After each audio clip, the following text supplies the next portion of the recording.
Hello, you're listening to the Gamer Librarian Podcast. For our 10th episode, I will be going over my top 10 favorite video games and novels. If you have played or read any of the titles I mentioned, leave a comment and tell me what you thought of them. And please, like the video to show support and subscribe to be notified when future episodes release. Thank you for joining. Now let me start by saying, in almost no particular order do I consider these titles better than each other. They are all great for various reasons and should be experienced at least once. Most of the novels and games I will be talking about I've played and read multiple times, and I keep going back to because the experience is so rewarding every time. And I hope that there's at least one title that I mention that will be interesting to some of you. Now, let's start with my top 10 video game, which is Star Wars Battlefront 2 for the PS2. Now, I chose Battlefront 2, which originally came out on the PS2 for this because there are multiple Star Wars Battlefront games out there. There's basically two different series. There's the PS2 series and then the newer EA series, which I think everyone knows that the newer ones aren't as great as the older ones. And while they do have newer content, right? You do have the sequel stuff in the newer EA Battlefront games and even more game modes and proper multiplayer and stuff. It never felt like it was a proper predecessor or sequel or even homage or really just any kind of sequel to the original games. The newer Star Wars Battlefront games, they look nice, they play relatively well, but they still never had that great sandboxy feel that the original Star Wars Battlefronts really had. Battlefront 1 and Battlefront 2, well, they're mostly the same. Battlefront 2 on the PS2 made the first game so much better with more maps, more game modes, more Jedis and Siths, heroes and villains you could play as, and it's really still to this day the pinnacle Star Wars game you could ever want. You know, there's still times where I go back to specifically Battlefront 2 and just play that, and I'll do Heroes vs. Villains, where you do just Sith versus Jedi kind of stuff, or the Conquest mode is so great, where you go have your resources and you build up your army for your empire or your clone side or whatever, and you take planets on this battle map one by one, doing space battles and like ground battles, and you just try to take out the other side with either a computer or a friend you have, like on a couch co-op kind of thing. One of the greatest modes of any video game I've ever seen was the Galactic Conquest mode for Battlefront. And there's just so much great nuance to the Star Wars game that nothing's ever been done like it. You know, and obviously we have seen the attempts be done, but it's never hit the same. The newer Star Wars Battlefront games never could compare to the original two. And the original two will go down as one of the best Star Wars, let alone like probably PS2 games of all time.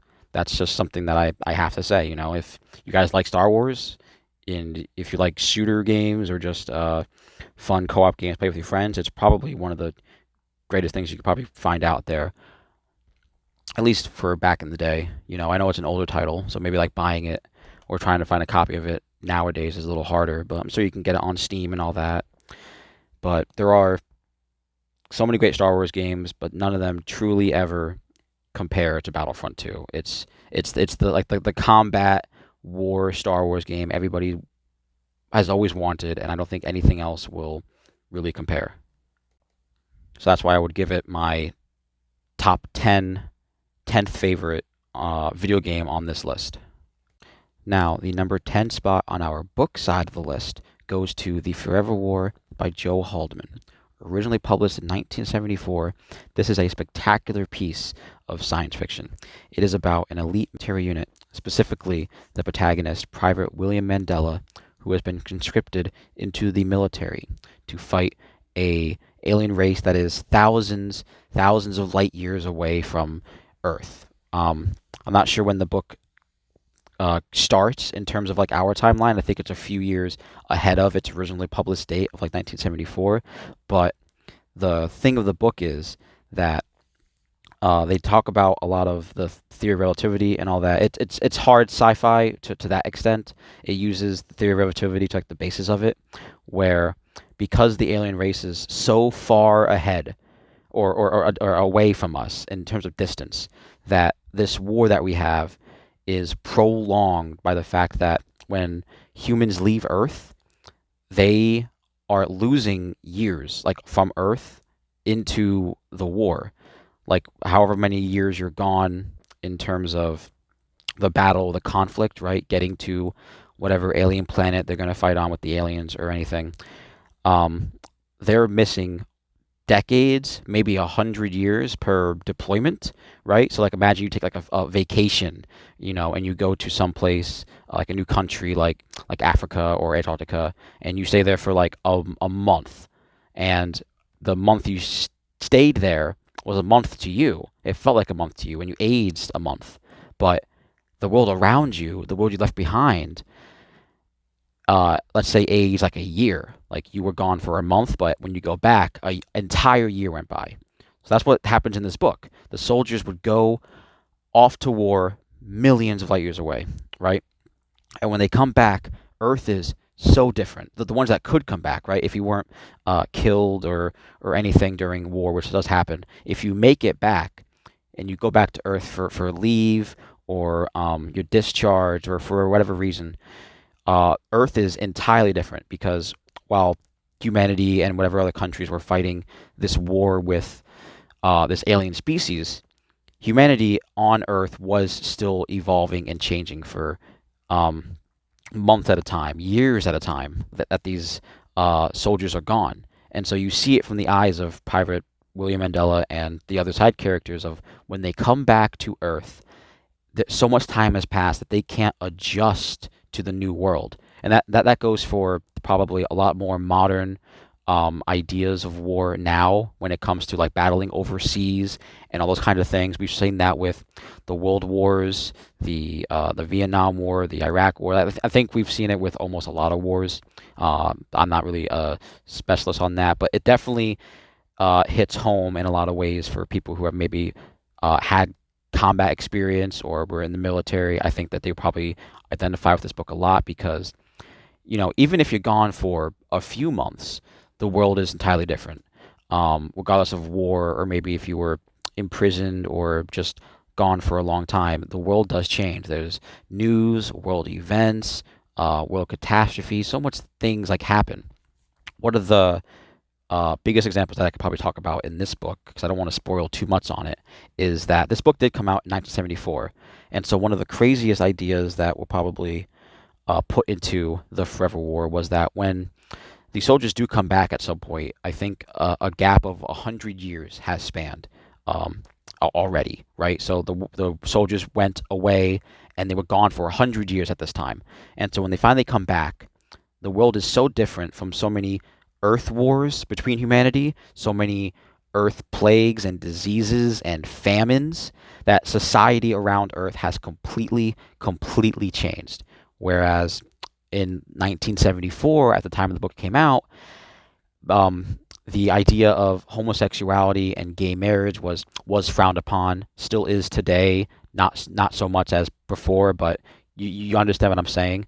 It was much different back then, and in the book, because of the 100-year gap, so much time has changed that humanity has just accepted things like homosexuality and all these other kinds of ideas, and the soldiers now have to adjust to that. Not just obviously homosexuality just being okay, but so many other societal norms that are probably so different to them. Not to mention your family and your friends being long dead before you come back to Earth. Long dead. So you know nobody going back to this Earth. Maybe you might have some descendants or family members that continue your line, but you won't have anybody.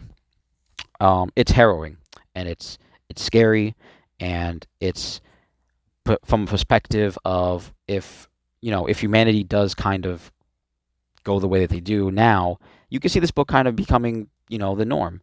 If we have an alien race that's far out and we have to fight them for whatever reason, this could be a book that could be our future, and that is absolutely scary. That's why I love sci-fi.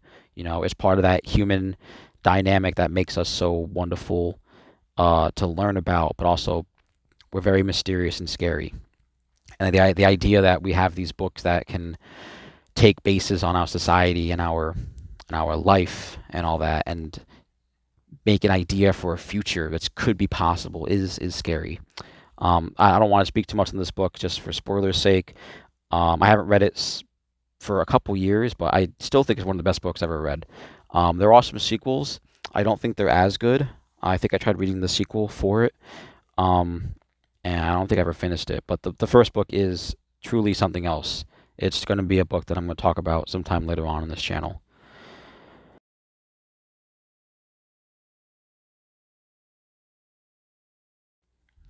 Now, to kick off the number 9 spot on the video game top 10 list, I'm going to give the spot to Final Fantasy X, which originally came out in 2001 on the PS2. And this is absolutely the first Final Fantasy game I have played ever. I can still remember renting it from Blockbuster and getting so stuck on the first boss, which is like one of those big grass bush enemies that you fight. It's very common in that game.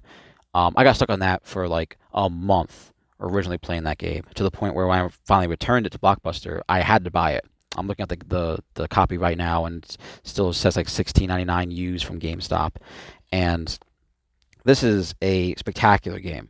You know, after buying it when I was like what 10, it took me 3 more tries to actually complete this game.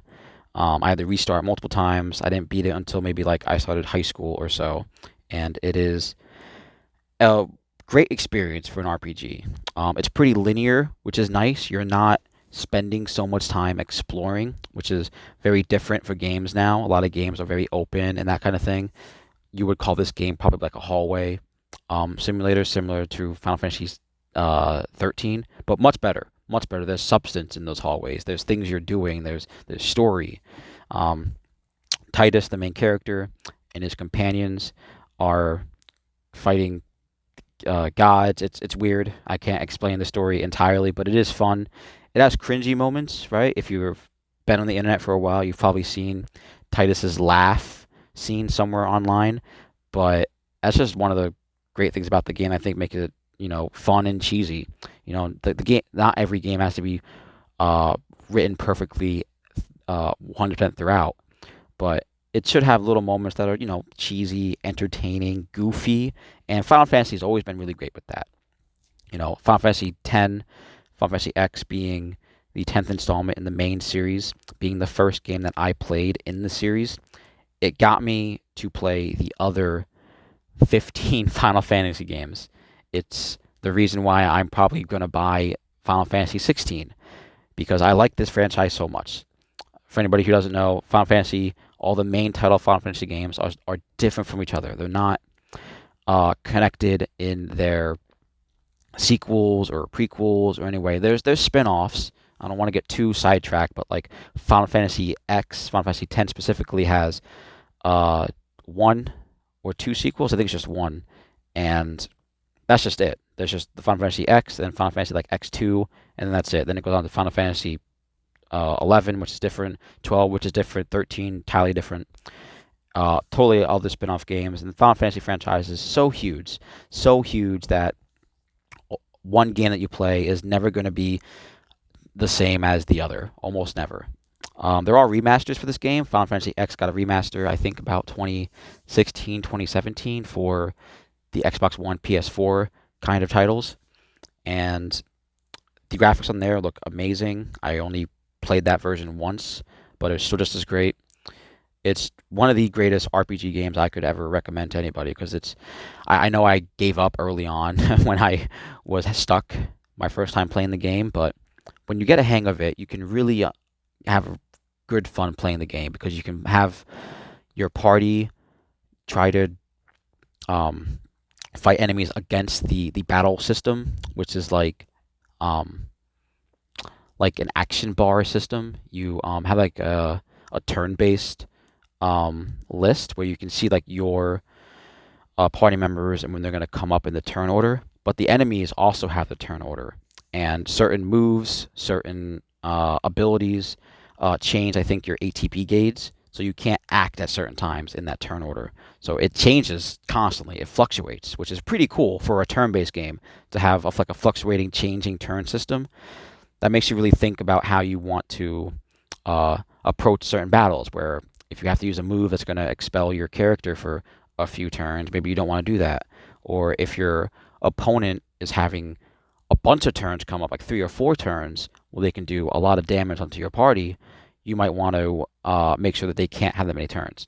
It's definitely something that you got to get used to early on. That's something I had to do, but it's one of the most rewarding Final Fantasy experiences I've ever done because the boss battles just get more intense and intense and intense, and the side characters just fuel the story. Absolutely fuel the story. Um, I'm the worst with names, but the cat guy, you go up to do the cat guy's little like side quest for the most part, and it's one of the coolest little bits ever because you have to like fight this tribe into accepting him into your tribe. Like you have to fight his family so that you can get him into your party, which is pretty neat. Um, Great game. It's one of the reasons why I like Final Fantasy. It's why I got into it, and Final Fantasy X is the reason I'm going to probably like Final Fantasy more and more for years to come.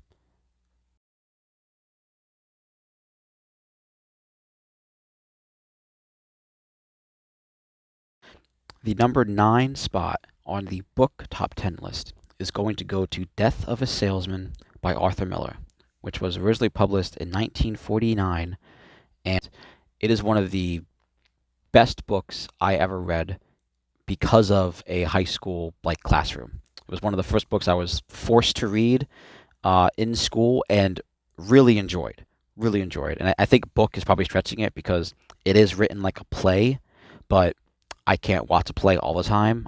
I'm sure I could find a recording or a movie of it, but the book version is just much more um, digestible. You can just read it really quickly because it's so short, only 100 pages, but like it's a play format, so you can really bang it out in probably an hour if you like have read it already.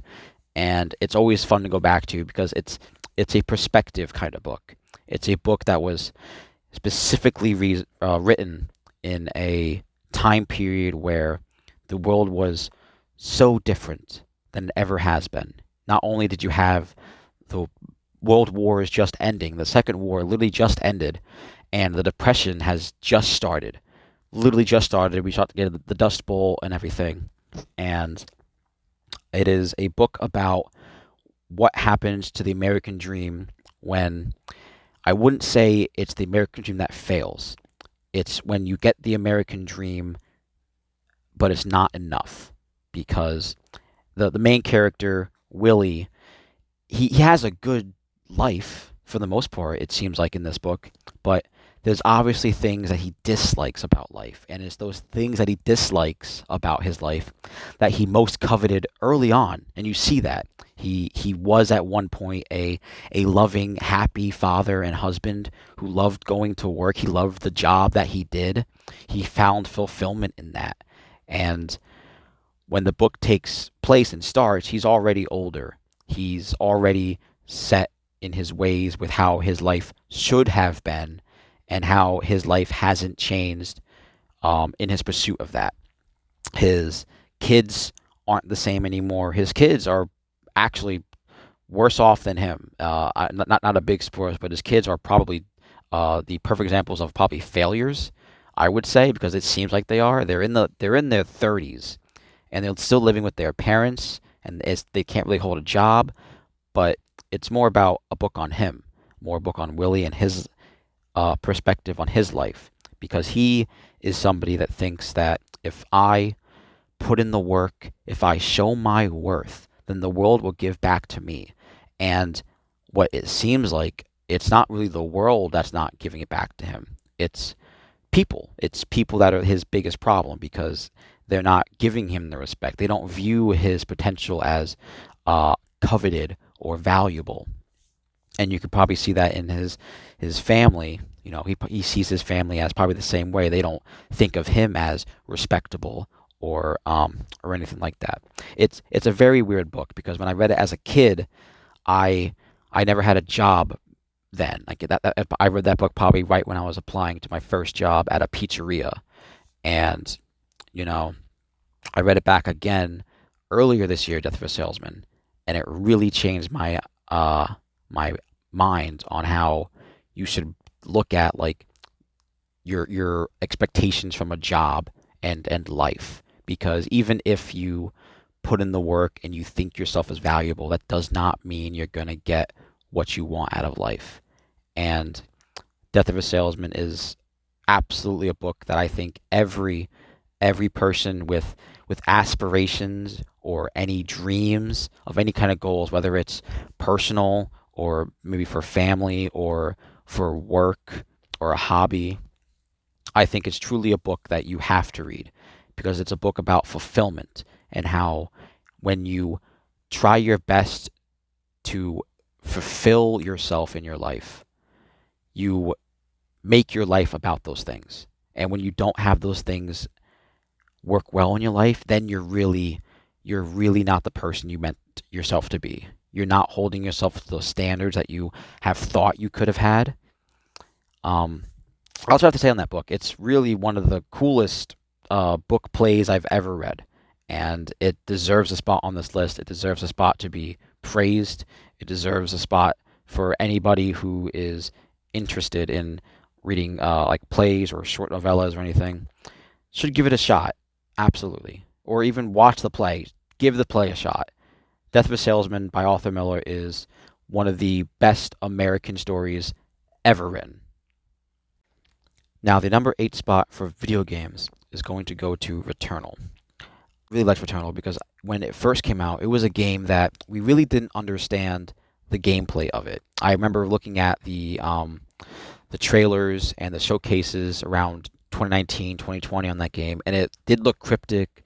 It looked like mysterious, but the real oddity was the gameplay, because they mentioned that it had like procedural area maps, and it was kind of like a faux horror mystery shooter. And I had no idea going into this game what it was going to be like. I tried my best to stay away from any spoilers or any like gameplay snippets because I wanted to experience it for myself.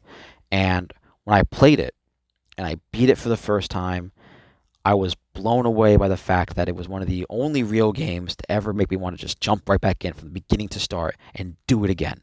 Get right back into it. For anybody who doesn't know, Returnal is a game that is like a roguelike game. It's where you start the game, and when you die, you restart all the way from the beginning of the game. You restart with almost no particular items, and you have to do the whole gauntlet run again. And you go from playing this lost astronaut woman on this strange planet to delving into this weird psychosis story of, I think, loss and Lovecraftian horrors, which is something that's so odd to describe because that's what the story is. You know, that's what it is. It presents itself as that way. It's cryptic. It doesn't give you full facts, but it is like, I feel like a story about loss with some little Lovecraftian in the side, which is amazing, amazing.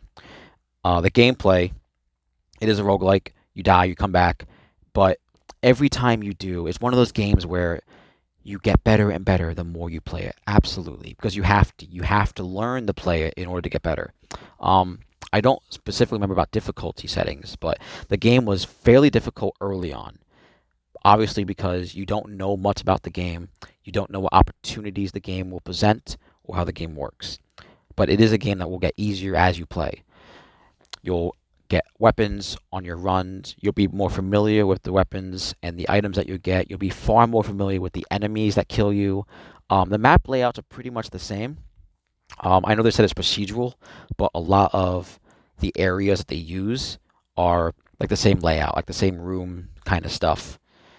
And there's secrets you could find, upgrades that would help you on each run. There's like speed run time stuff you could even do. There's like a tower mode, which was added as DLC. I think it's even counts as story DLC, which is great. I think it was free even. That was really fun. Extremely fun. Returnal was a game that I thought was going to be kind of a misstep, especially in terms of Sony's exclusivity like titles, because it was one of the only titles that the PS5 has. It still is only one of the only PS5 titles that the console has. It's on PC now, which kind of makes that a mute point. But at the time, it was a weird game to come out at the time, and I think that people who have played it probably loved it for what it offers.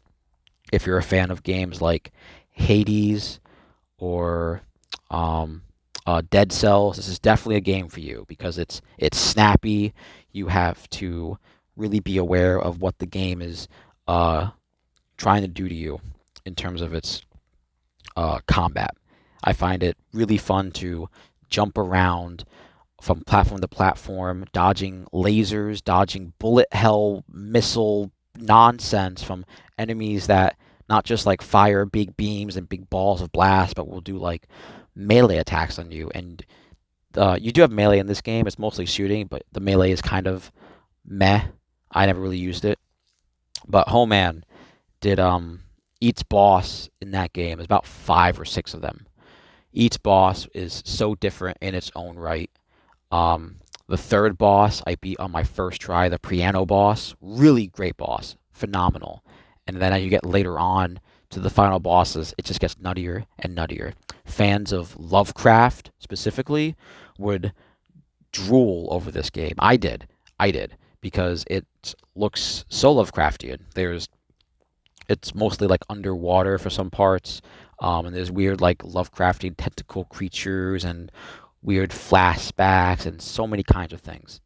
If you haven't played Returnal, or if you've played games like Returnal, then I highly recommend it because it's a game that you will need to put the time and effort in to get good at in order to get to the end.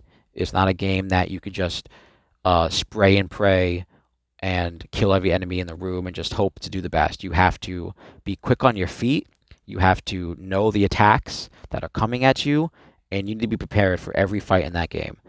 It's certainly one of the games where the better you do on a run early on, the better you'll be off by whatever part you're stuck on with a boss or anything, right? If you can go the first 1 or 2 areas without getting hit, your runs or losing like damage or using resources, your later attempts on like levels 5 or 6 with the final bosses and everything like that will be so much more easier, so much easier because there's no real like skip in this game. You could definitely blast through levels. You could definitely go from like level 1, 2, 3, 4 really fast and just kill bosses if you're quick enough and you don't die.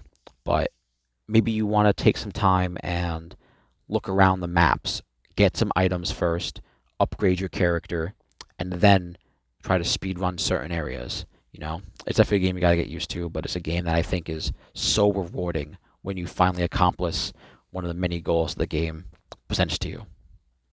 The number 8 spot for the top 10 list goes to Hyperion by Dan Simmons. This is one of the most mind-blowing sci-fi fantasy novels I have ever read. Ever read. It does something truly different for the genre in its storytelling. Absolutely. And I want to say this now because there are times in this video where certain books or games are talked about specifically from series, and I want to make sense that when I talk about Hyperion, I'm talking about the entire Hyperion Cantos, which is 4 books by Dan Simmons.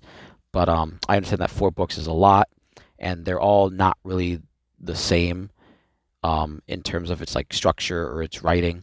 They're pretty different if you compare them. But I'll specifically talk about Hyperion, the first book, which came out in 1989. It's the first book of the Hyperion Cantos. And while I think that you should absolutely read all 4 in the main in the series, so that way you could get a full sense of the story, the first Hyperion book is truly different because it is a spectacular masterclass of world building. I mean, it's nothing I've ever seen.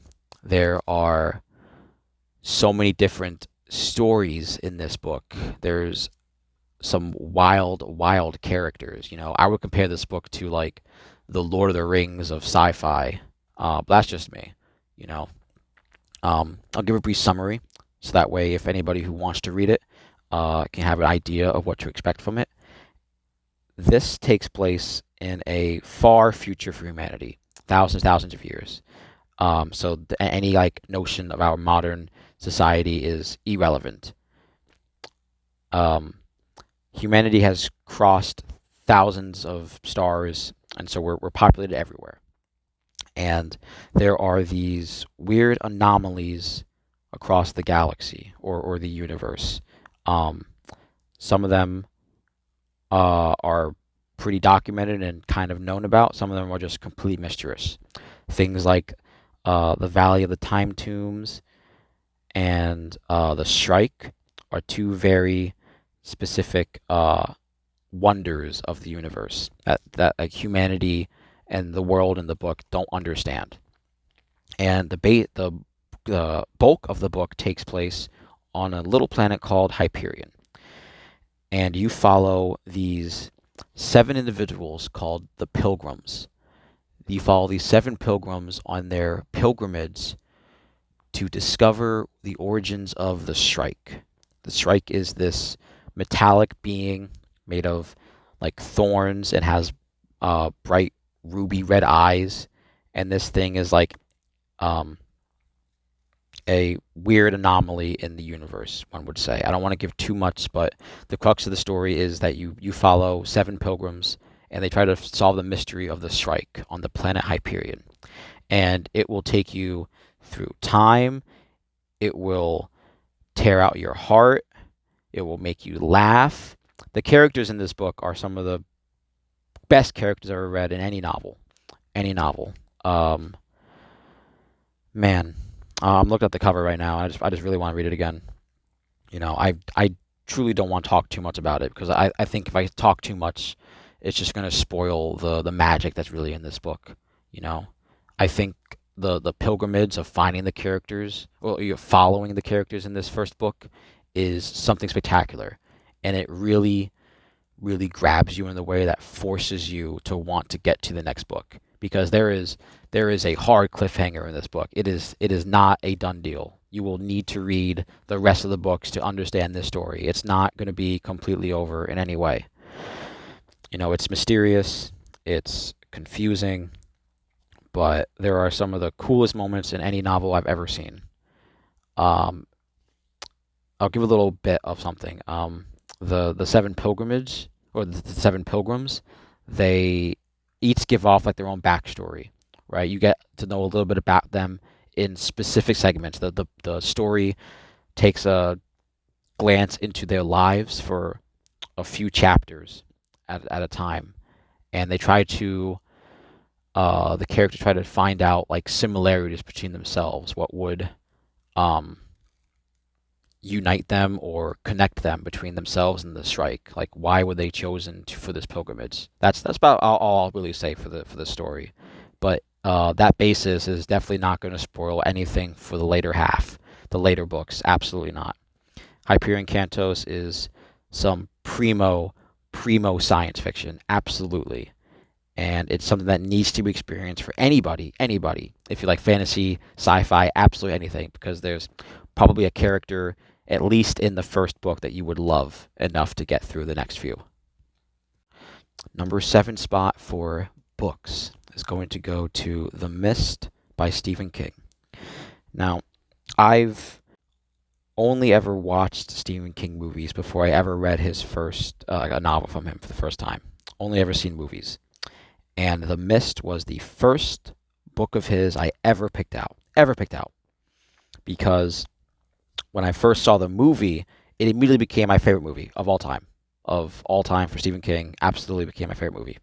I think it was phenomenal, and the book is just as great. The movie does almost nothing in terms of changes with the storyline, except for the ending. I will absolutely not spoil the endings for the book or the movie if you haven't seen it, but to give a premise of The Mist, a small, I think it's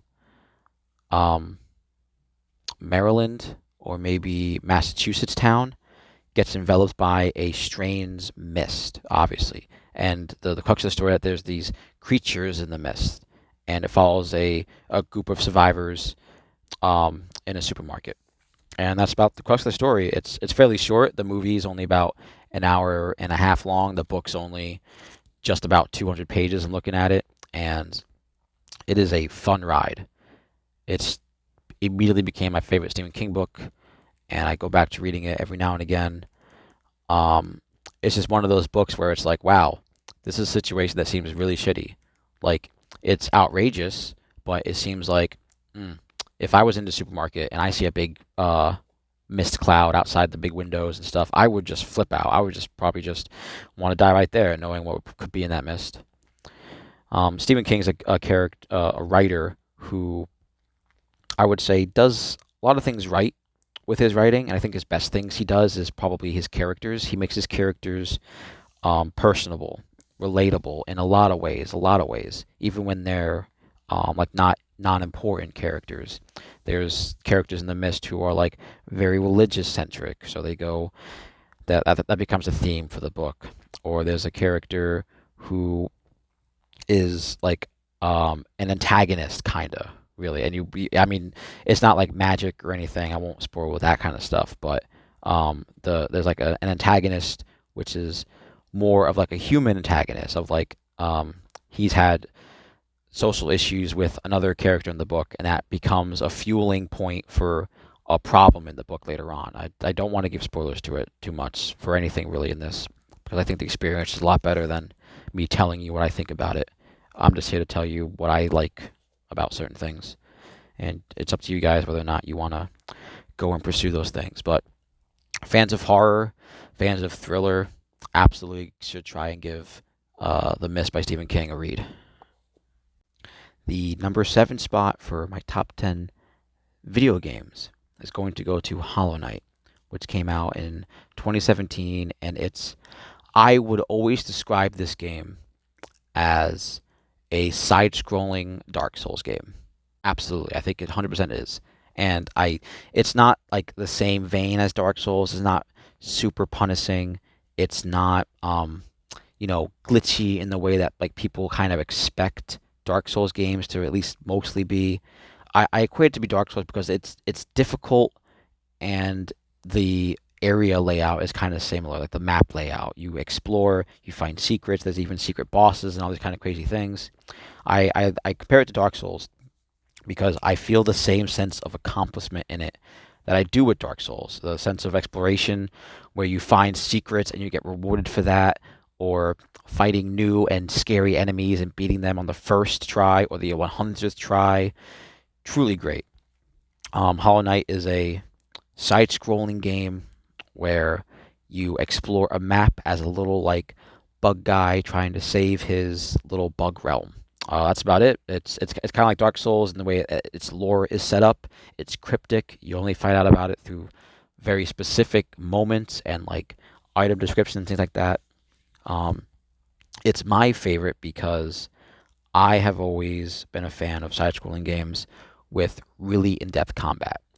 3D games, obviously, they're fun and all, but this game really took the cake because you could use your sword in any cardinal direction on the side scrolling, up, down, left, right, and that became really, really fun when you were able to like utilize using your air attack, like air down, and you could bounce off of enemies, bounce off of spikes. That becomes a really big traversal tool. I found that really fun. Um, but even later on in the game, it has a boss rush mode. It has like a gauntlet mode for um, like fighting bosses and things like that. That was amazing to me, truly amazing. The bosses in this game are some of the hardest bosses I've ever fought, ever.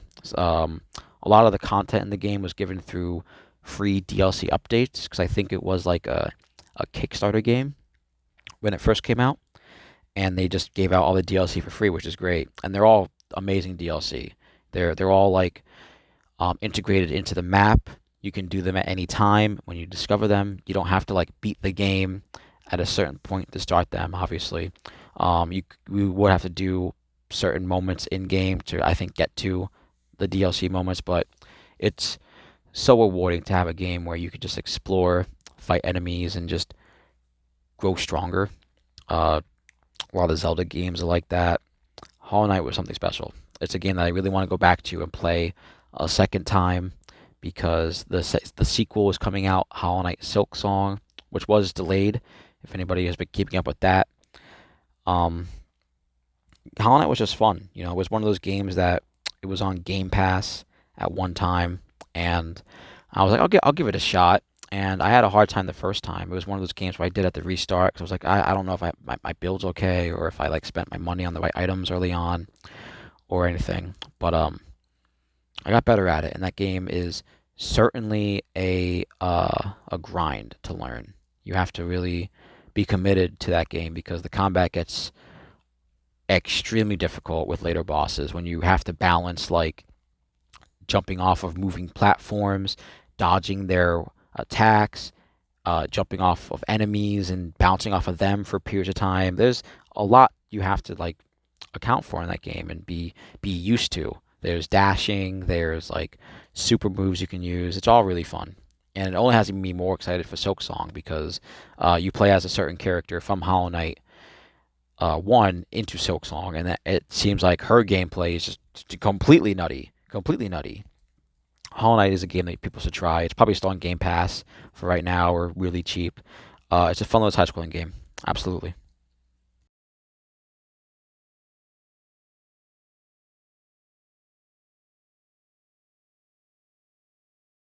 The number 6 spot for my top 10 book list is going to go to The Long Walk by Stephen King. Originally published in 1979 under his pseudonym Richard Bachman. This is one of the books where I thought, oh man, this can't be good in like any capacity. This can't be any kind of fun novel. It's probably gonna be a big stinker.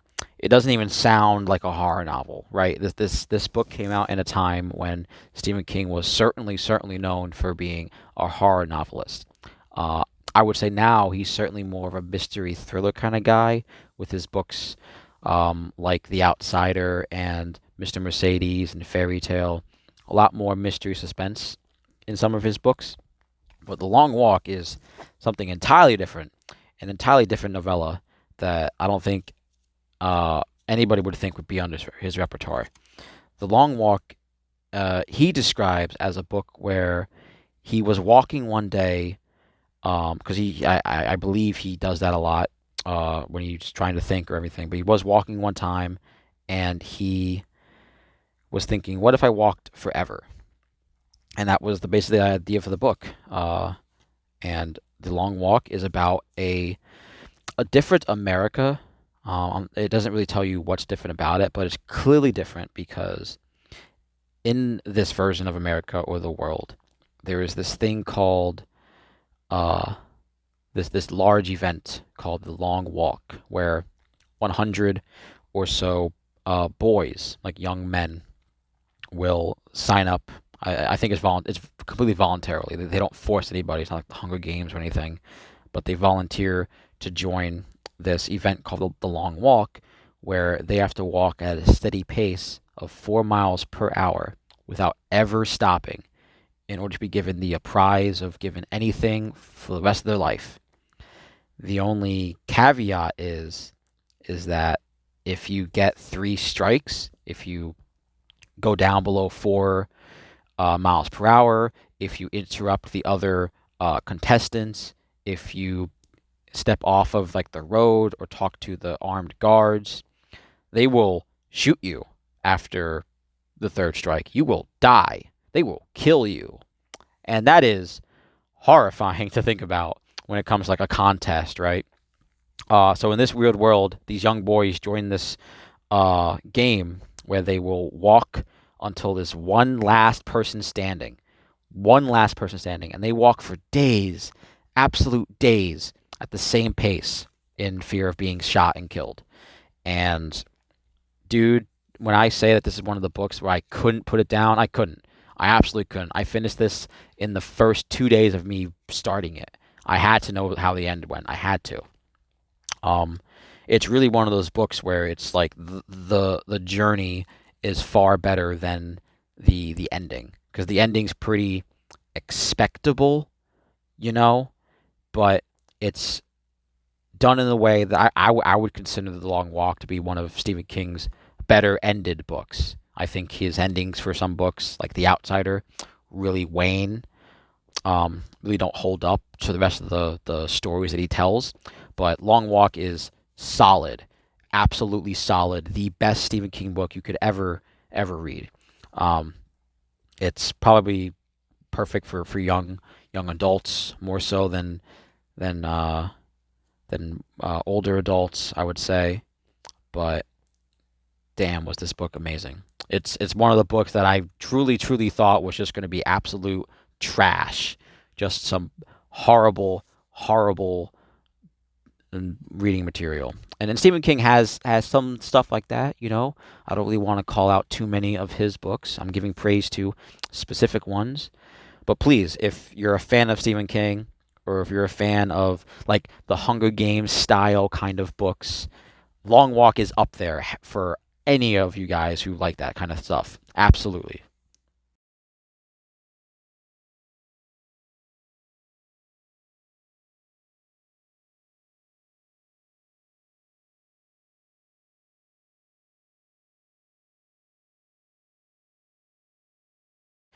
The number 7 spot for my favorite video games is going to go to Doom Eternal.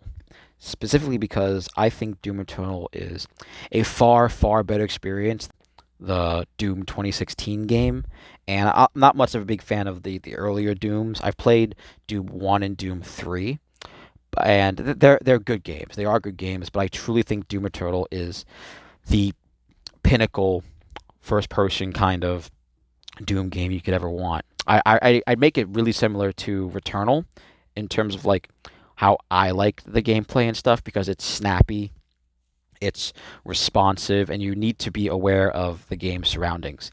I first played Doom Eternal on the hardest difficulty setting possible at start. Hardest setting at start. And that was so rewarding, so fun, to the point where when it came out in 2020, I said to myself, I'm playing it again. So I think around Christmas time 2022, I played it again on the hardest difficulty you could unlock in the game. And that was the worst decision of my life because that was far more difficult than my first playthrough. And this was also including the DLC, which was released at the time. So there's that, which also includes more enemies, more difficult combat areas. Um, if you haven't played Doom or any of the other Doom games, I don't think you need to play any of them to enjoy this game. I personally don't care much for the story of Doom games. You know, I played Doom 2016. It was my first Doom game, and the story was like okay, but it was never like interesting. You know, you just kind of played as a guy who was however many millennia old, and he just killed demons. You know, it's kind of like a Duke Nukem game, but with no Duke Nukem or personality kind of for your character. I was not to say that it's just bad. It's just not the kind of thing I was looking for in the game. The story didn't do it for me, but it was the combat. The combat is what got me in Doom. And Doom 2016 is a pale comparison to Doom Eternal. You have so many more tools at your disposal in Doom Eternal. The movement options are so much more fluid and refined. Jumping, dashing, using area like jump pads and boosts to get around, using glory kills to move around the map faster, using your weapons to get to enemies faster, staggering enemies. All of these things mix into one during these combat encounters, and it is gorgeous. It's gorgeous to play this game. Have metal music in the background blasting while you tear apart demons. I won't say anything on telling you what difficulty you should play it on because I think the difficulties for video games are meant for a reason. You should be able to experience the game at a level appropriate for you and what experience you're looking for. So please, if you've never played a Doom game and if you don't really care specifically about the story, I'd hard recommend Doom Eternal because it is one of the most rewarding combat experiences you can get for a first-person game. Every encounter in that game, you're going to have to try your best, and you have to learn those enemies' weak points and their vulnerabilities fast because when as about halfway through the story of the game, like the main game, is when it really picks up with the difficulty and they start throwing things at you, things that you should be comfortable fighting, and they start giving it to you more and more. And the DLC is just cranked up to 11, 12, 15, 1000. It's absolutely bonkers. There's even a horde mode now, like a timed horde mode, like a survival mode. They added into the game, which is pretty fun. There's also multiplayer stuff, which I kind of dabbled in for Doom Eternal. It was okay. That wasn't really what I was looking for. I was definitely more about the single player experience. But man, Doom Eternal is a game that I think about often, often about how it made me feel playing it. My hands would hurt playing it, trying to constantly jump and turn the stick around to move my character and look certain ways and not get hit by enemies and also shoot enemies at specific times. I mean, thinking about it right now is making me want to just download it and play it all over again. Please give it a shot if you are interested in snappy first person shooters of any kind.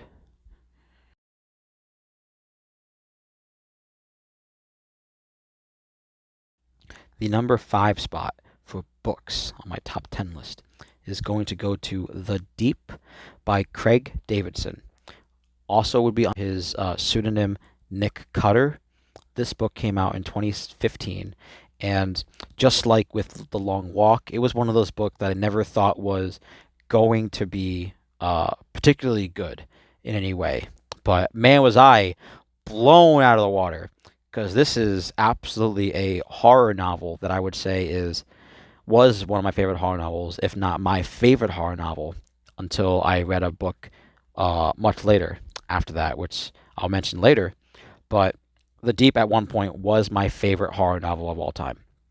I've never heard of Craig Davidson or Nick Cutter before, and when I read The Deep, I immediately went and bought some of his other books, and they're just as good. They're okay, but The Deep really did it for me because it's a nice slow burn, and it's small. It's not a encompassing narrative or adventure for like a book or even a horror novel.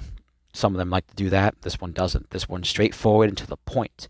I'll tell you a little about the premise because the premise is what sets it up and it's not particularly going to spoil anything. The premise of the book, the premise of The Deep is the world has been ravaged by this disease that they call the Gets. And the Gets is like short for forgets, where it's like an advanced version of Alzheimer's, where not just your mind and your certain functionalities begin to wither and fade, but like your body forgets how to function. Like your organs forget how to do your organ things. Your organs forget things, which is crazy. So there's people dying from like uh, organ failure and all these kinds of things, and they're dying from like being confused and lost, probably from like driving and stuff. So the world is ravaged by this disease, and the book is not about the Gets. I want to make that clear. That it's not a book specifically about this disease that's ravaging the world.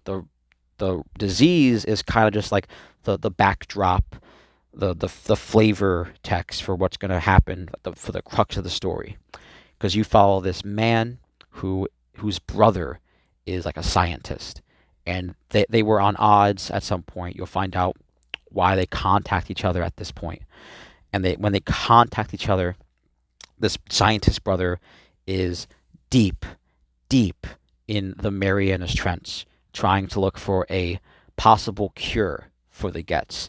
And this scientist brother asks his brother, the main character, to come and join him and help him. And all I gotta say is that this book went from being what seems like a really shitty Stephen King book turned into one of the wildest undersea Lovecraft books I ever read. Ever read. It has one of the trippiest endings I've ever seen. Absolutely.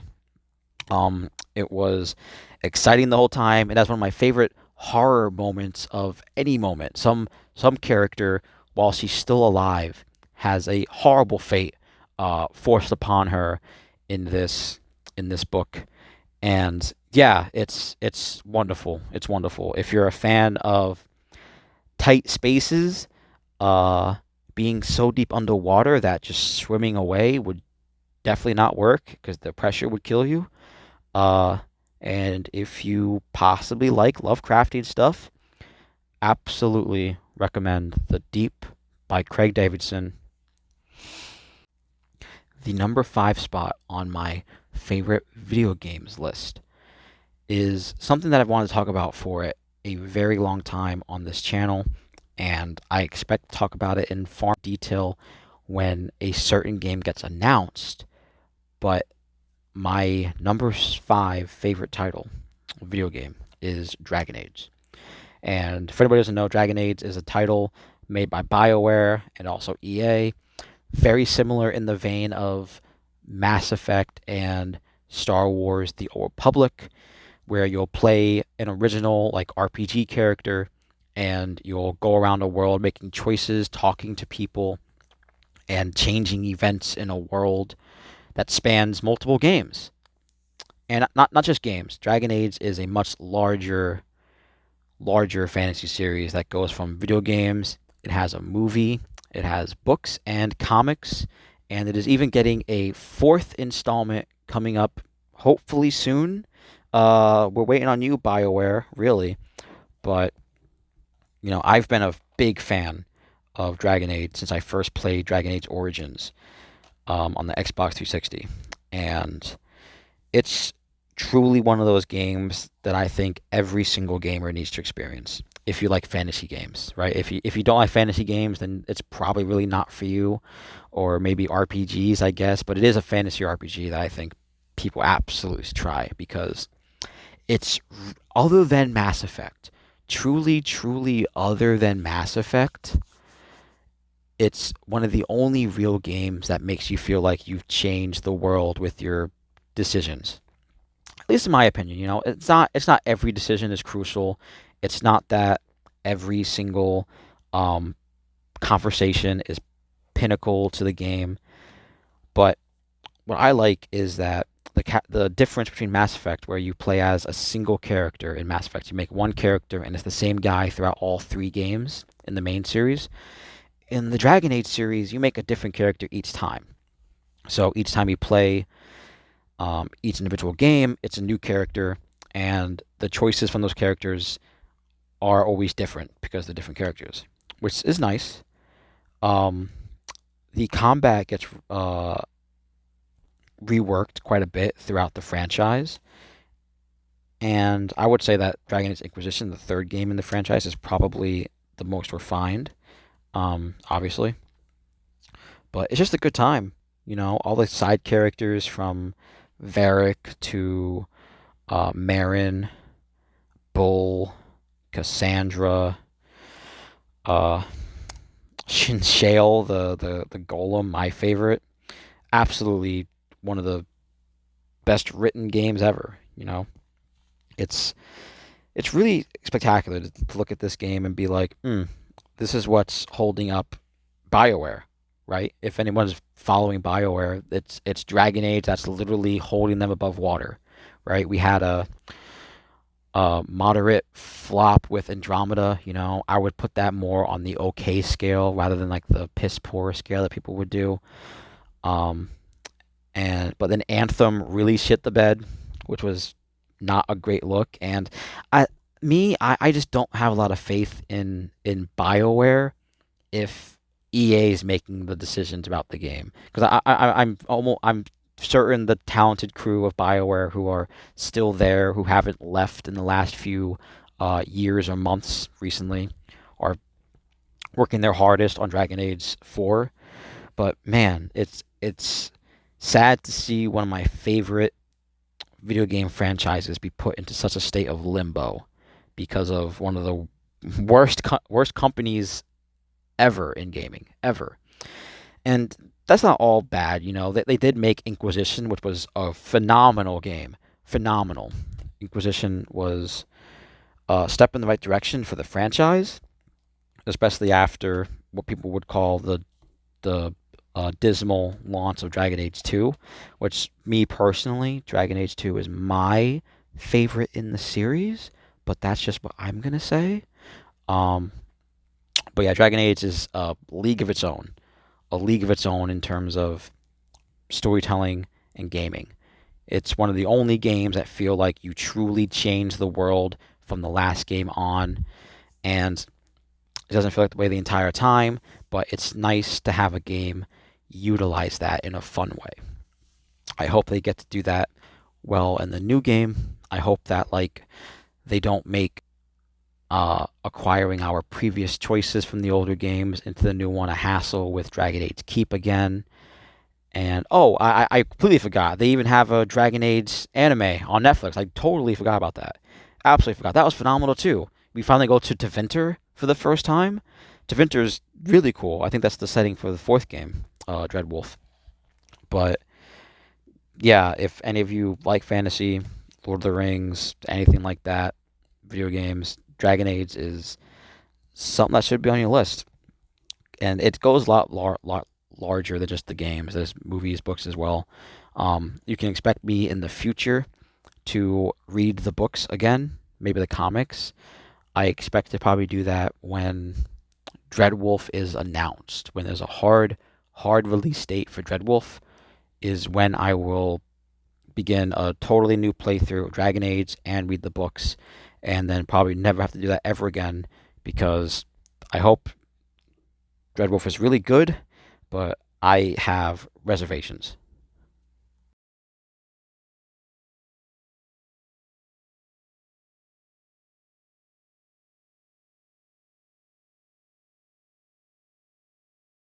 The number 4 spot on my top 10 book list is going to go to a really odd book. And it's really odd because I couldn't even describe all the things that I like about it in one like 5 minute take, which I'll try to do. But man, um, the number 5 spot goes to House of Leaves by Mark Z. Danielewski. And this is a book that I saw once in a Barnes and Noble, and I picked it up. And when I was flipping through it, I was like, what the hell am I looking at? I will probably put some pictures on screen so I can show you the format of this book because it is formatted in such a wacky way that it's it's an entirely different experience from anything anybody has ever read ever in my personal opinion. Like you could not read this book in PDF form. It has to be physical paper. The copy I'm looking at right now is literally called the Remaster Full Color Edition. There's color in this book. It's a novel. Um, I'm gonna give a brief uh, overview of like the book. I would hard say that this book is like two stories in one, and that sounds really odd to say because it's what it is. You know, you kind of get two stories in this book. You get I'll talk about the side story first because it's not as in depth and it'll be a lot easier to explain right now. One of the first stories that you get in this book is that you follow a guy who works at a tattoo parlor, and he has like a tenant in his apartment complex who dies, and he snoops around his the dead man's apartment, and he steals this trunk full of like loose leaf papers, which were like documents and like research papers and all this stuff on the dead man's like research for a thing called House of Leaves, which is like a found footage film. I'll talk about that a little more, but the tattoo parlor man goes like insane, like Lovecraftian, full blown. You're looking at paper documents, insane kind of stuff, and that's just his story. That's just his side stuff. The crux of House of Leaves, the bulk of it, follows this photographer who moves into a brand new house with his wife and his two kids, and he starts documenting his entire family life. You know, them waking up, breakfast, house chores, family drama, all that. He starts documenting it with like cameras and pictures and stuff. While he's documenting his life, him and his family notice that the house he just bought is bigger on the inside than it is on the outside. To give an example, there's um, a hallway which extends much longer inside the house than the house is like in actual length. That kind of gives you a perspective of like dimensions and stuff. But the house is bigger on the inside than the outside, which is crazy because that's where the spiral just starts with this book, and that's the crux of the story. It's the man and his family trying to discover why his house is bigger on the inside than the outside, and dude, if I could give you a reason, I would tell you, but maybe you'll find it in the book because I didn't. This book is wild. It's redonkulous. Absolutely. There is like research notes, there's anecdotes, there's like reviews, there's corrections. It's written like a research paper for academia. It has anecdotes, it has like things crossed out in red, xed out. It has so much stuff. It has so much stuff. I absolutely believe that if you are a fan of horror or weird mystery suspense books, and if you go into a Barnes and Noble and you see a copy of House of Leaves by Mark Z. Danielewski, you should buy it because it is a trippy read. I think it's difficult to read. I think most people probably couldn't handle the way it's formatted. It's very difficult. It's absolutely not straightforward in any way. But this is the pinnacle horror book for me because it's like a found footage book. You know, I love found footage movies. I think found footage movies are the best that cinema could offer in terms of like cinematic suspense. There's nothing more cinematic about a movie feeling authentic than having it like be a shaky cam or a security cam or even cell phone footage, you know? I think things like that are far more authentic than having a film with like a static camera that changes frames and shots every 20 seconds.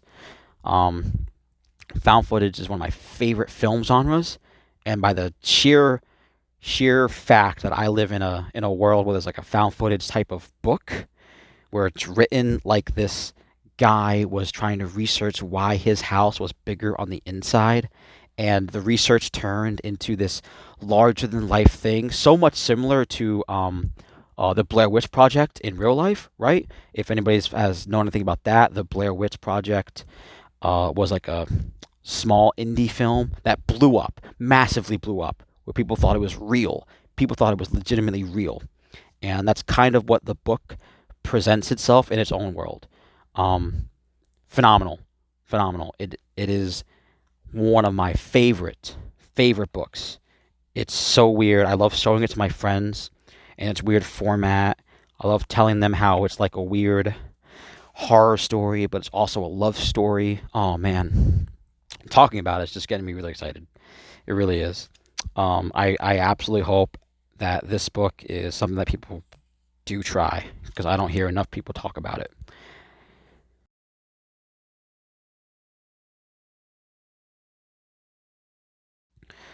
The number four spot on my top 10 favorite video games list is going to go to The Legend of Zelda Twilight Princess. Now, I would say that this is the best Zelda game, flat out, period, in terms of what I think a Zelda game like really should be. I know people really like the Breath of the Wild stuff, and those are really great. A lot of the older games are spectacular in their own right, but I think Legend of Zelda Twilight Princess does everything right about a Zelda game. You have a mysterious opening. You are obviously trying to save the princess, but the world, it feels so much darker, like a much darker, more gritty tone for Zelda than we've ever seen. I think turning into the wolf and the whole Twilight realm kind of stuff was really phenomenal.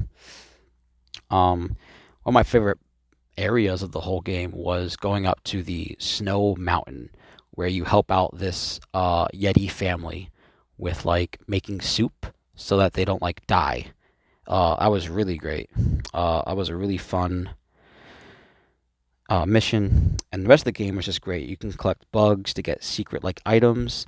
There's so many mini games sprinkled around the map and towns and stuff. Having the Gorons like transport hot spring water all the way across the map. It's truly one of the best Zelda games that I have ever played. There's a lot of good ones out there. The first Zelda game I ever played was Link's Awakening on the Game Boy, and to think that I went from Link's Awakening to Twilight Princess and then now to Tears of the Kingdom, it's crazy the evolution that Zelda has begun. But for me personally, it's absolutely Twilight Princess as the pinnacle Zelda game. I mean, you even have like um hidden skills like the Helm Splitter and stuff like that against certain enemies, which you don't have in the newer games. I miss items, man. I miss like utility items like the grappling hook or the claw shot and things like that. Those cool items are always really fun in Zelda. But I hope that Twilight Princess is revisited in some way besides just a remaster.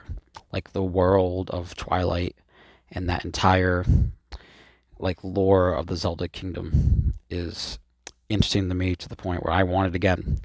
Either that or maybe like Wind Waker. I think those are the only two Zelda games that deserve a proper sequel.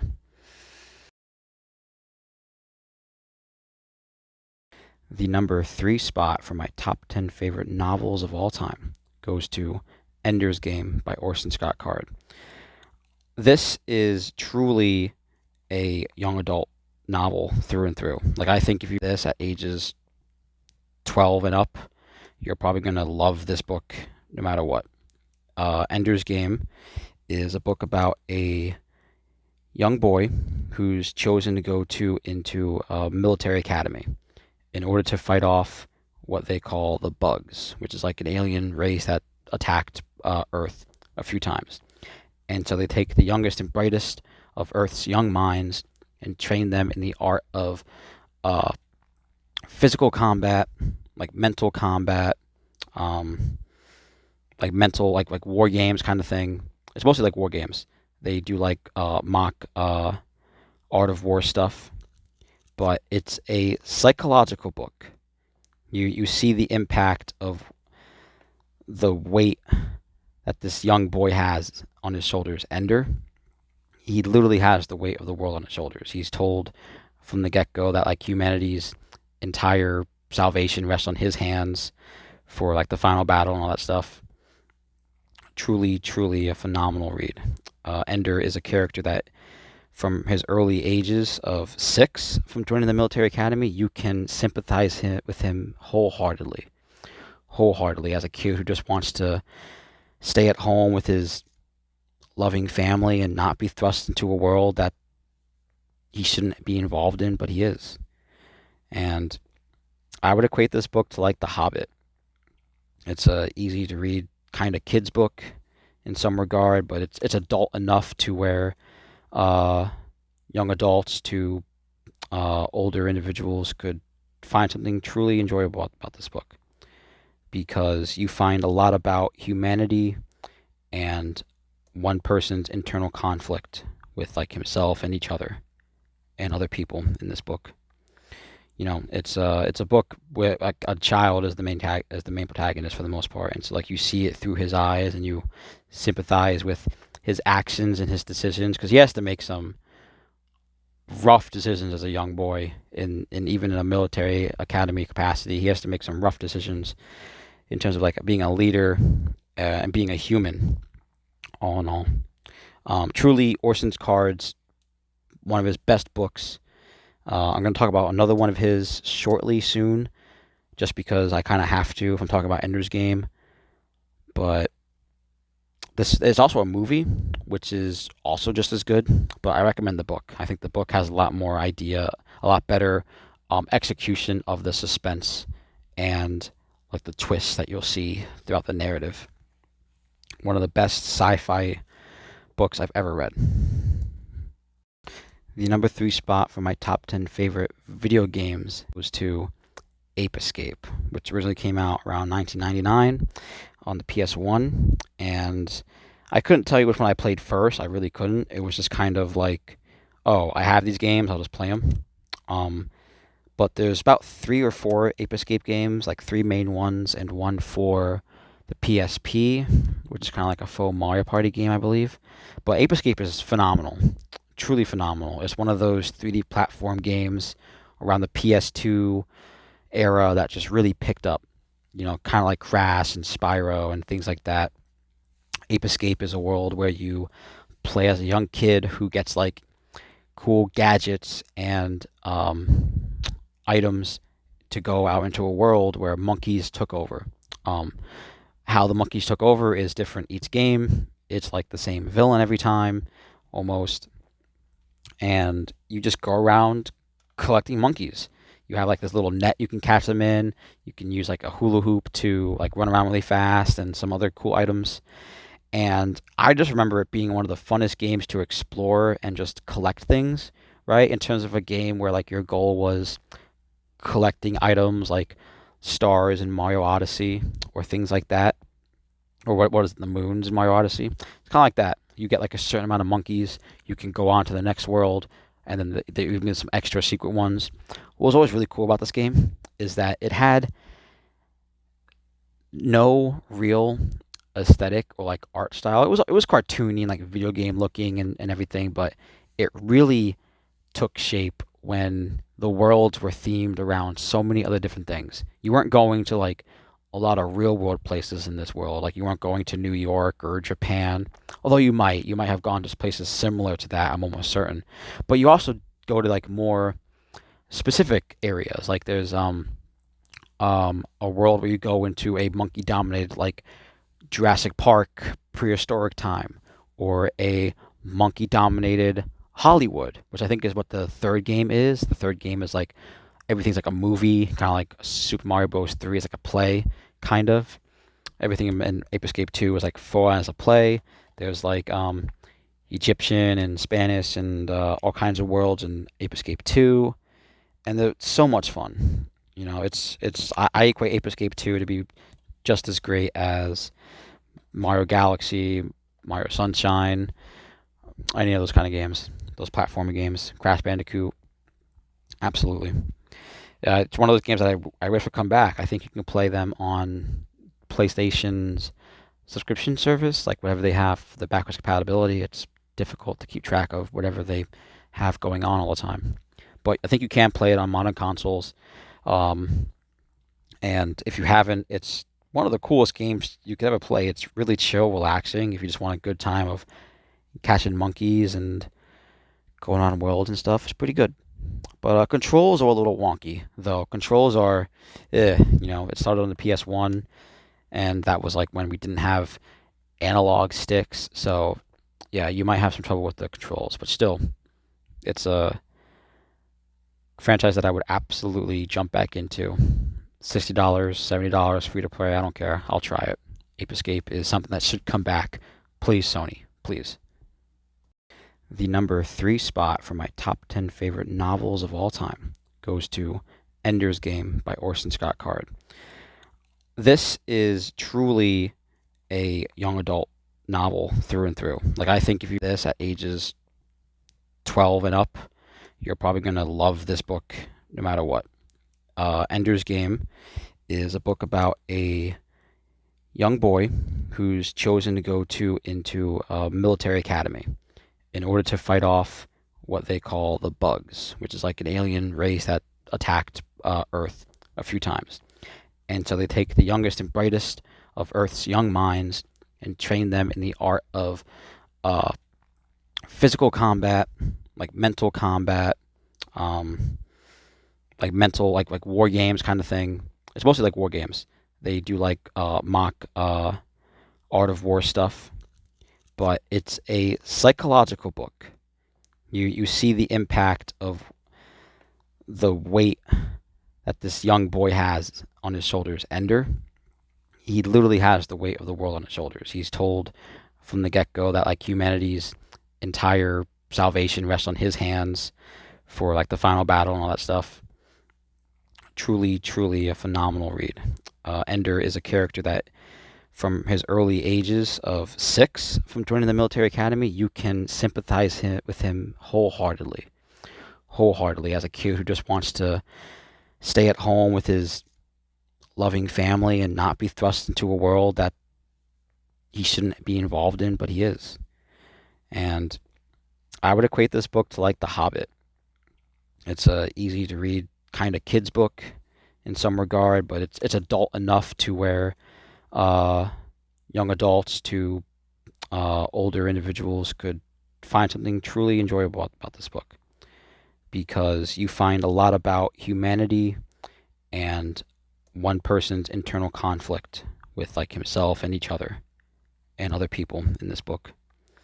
It's a book where like a child is the main protagonist for the most part, and so like you see it through his eyes and you sympathize with his actions and his decisions, because he has to make some rough decisions as a young boy in even in a military academy capacity. He has to make some rough decisions in terms of like being a leader and being a human, all in all.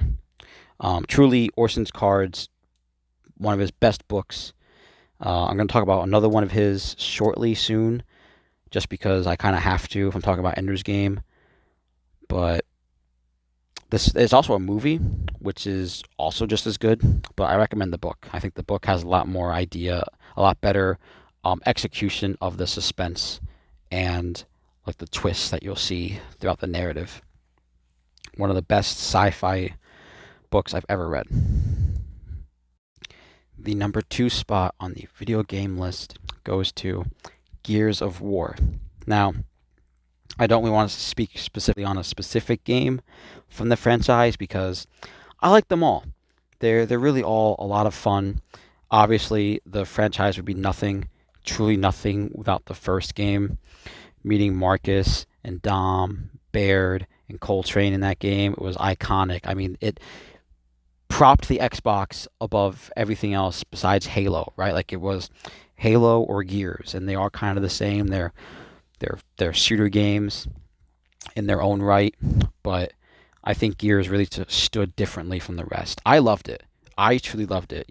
It was the game that I saw that demanded me owning an Xbox. It's why I got an Xbox. I got an Xbox 360.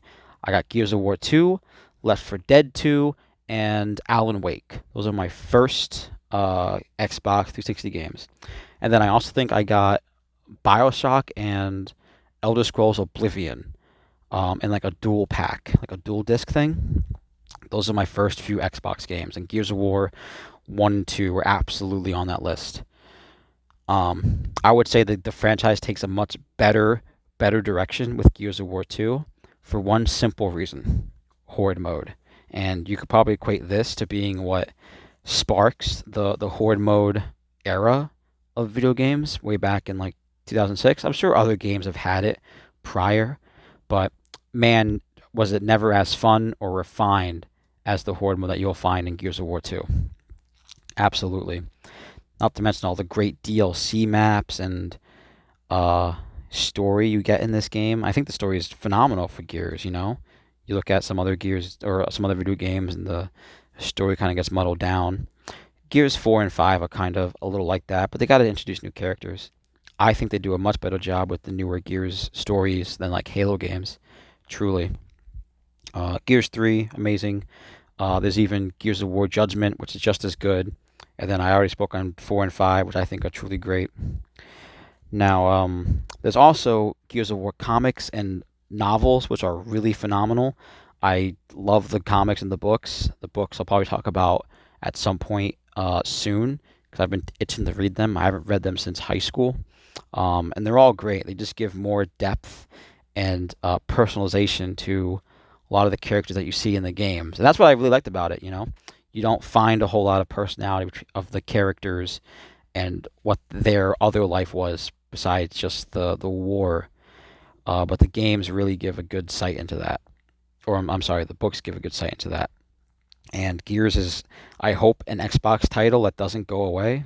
I hope they don't treat Gears 6 like they treated Halo Infinite. Fuck, that'd be awful. That'd be really bad. I wasn't a big fan of Halo Infinite. But I liked Gears 5. I think it had a great story mode. I think it has phenomenal multiplayer. I think its horde mode is, but whichever. Gears is great. Absolutely one of those games you should absolutely try. I'm sure if you have an Xbox, you can try out almost all of them on Game Pass or maybe even PC. Now, for my number one spot on the top 10 book list, absolutely goes to The Catcher in the Rye by J.D. Salinger. This was the first ever book I read because of school and fully enjoyed. I couldn't put it down for the first 3 days of me reading it, and I had to finish it. And because of that, I didn't have to do a single thing for the rest of my English class that year, because I finished that book so fast. Truly great. This is probably a book that influenced me a lot, I would suppose, maybe on like personality or maybe like thinking. I know that may sound like odd, but I don't know. I think Holden Caulfield is a pretty good character. He does seem like a lost adolescence for a lot of reasons, and I'm sure a lot of people could identify with that. But it was just a really interesting kind of book. It was cool to see Holden go through his little adventure.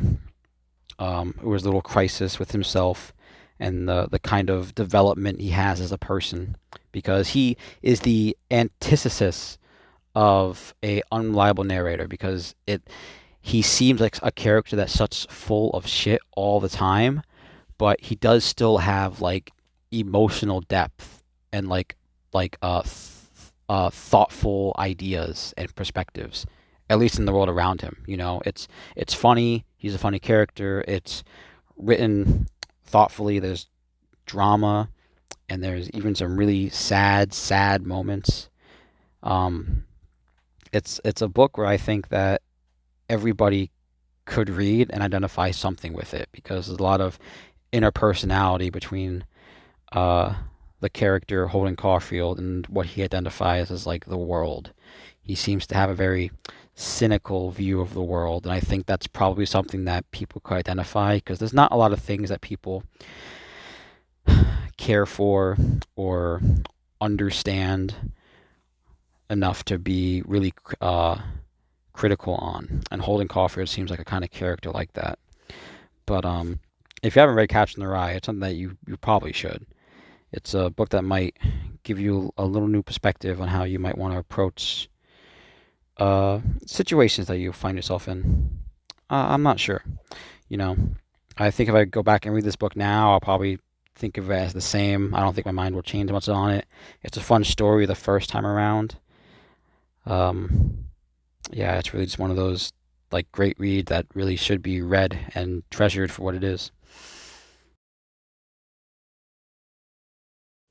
Now, the number one spot for my top 10 video games list goes to Kingdom Hearts.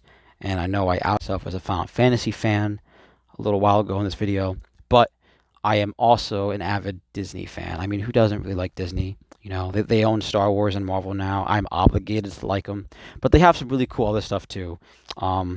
The worlds that Disney has created and given to us, from Monsters Inc., Toy Story, Mulan, Lion King,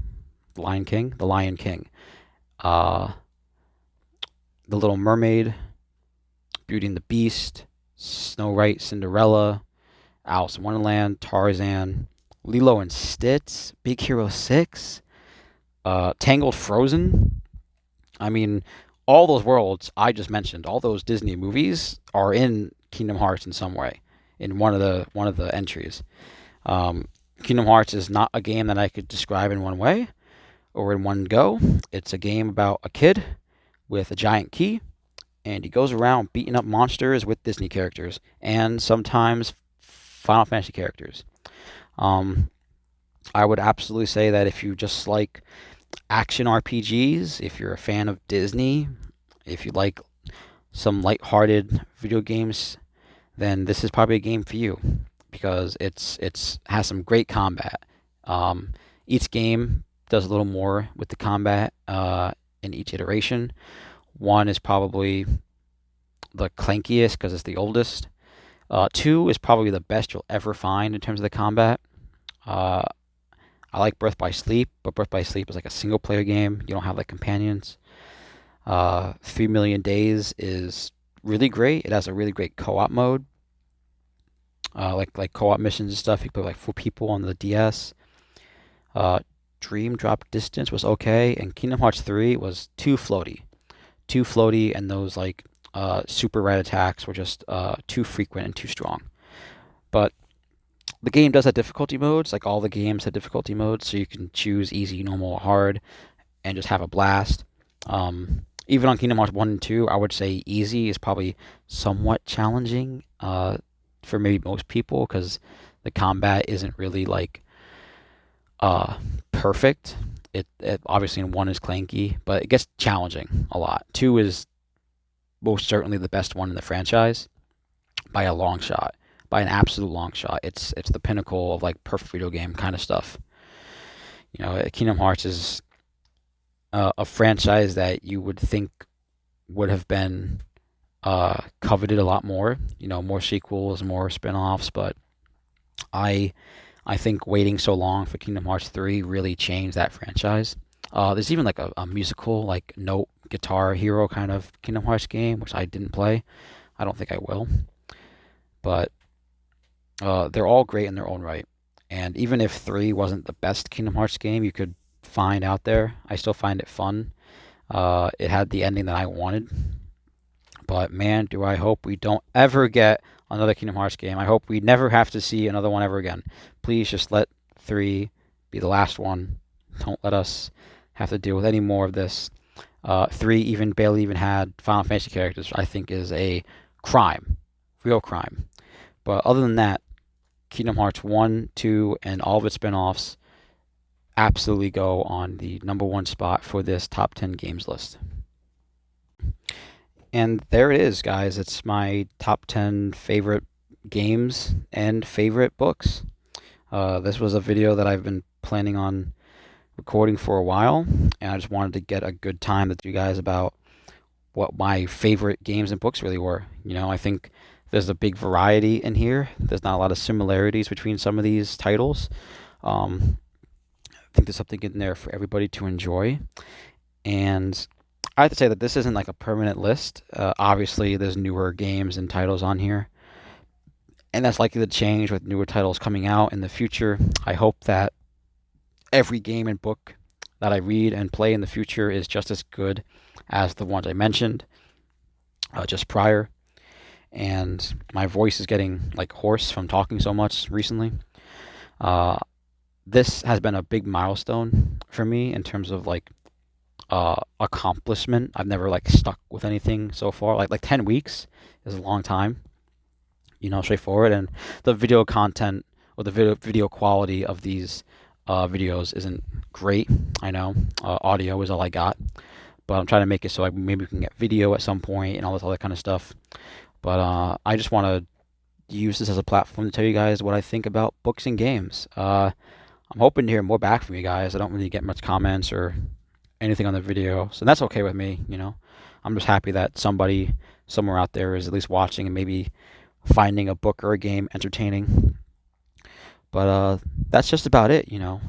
Thank you guys for coming in to episode 10, sticking around this long, however long this episode might turn out to be. And I hope you guys comment on what books or games you liked playing or reading from this list. Maybe you guys are currently going to go out and buy one of them eventually. I don't know. It's just something I think you guys should try and do. I think everybody should try and read a book every now and again, play a new game, do something. I don't know. This has been the Gamer Librarian Podcast. Thank you everyone for joining, and I will see you next time.